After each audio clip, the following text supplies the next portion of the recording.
we hear about black market organ trade in different places, right?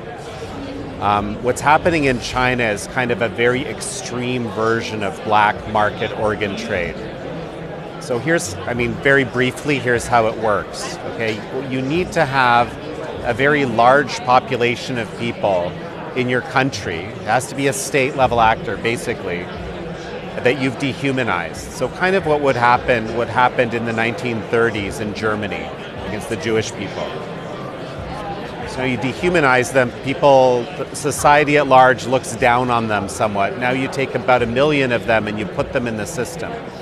And this is what the Chinese did against the Falun Gong in 1999 and 2000, okay? And so Falun Gong, truthfulness, compassion, forbearance are core principles. It's a spiritual group, very, let's call it grassroots, okay? So there were just millions of people, 70 to 100 million people across the country. That's why they were able to put at least, we don't know the exact numbers, could be several million, but let's say 1 million into the system, okay?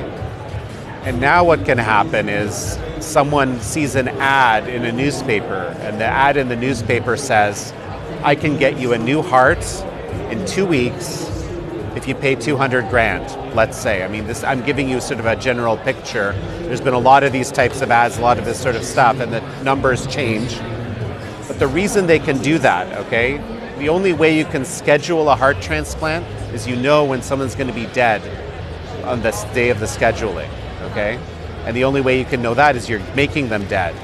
And the only way you can match them is because that 1 million people that you have in the system, they've had their vitals taken, there have been blood typed and tissue typed, and you already know what the perfect match for that person that's looking to get the transplant is.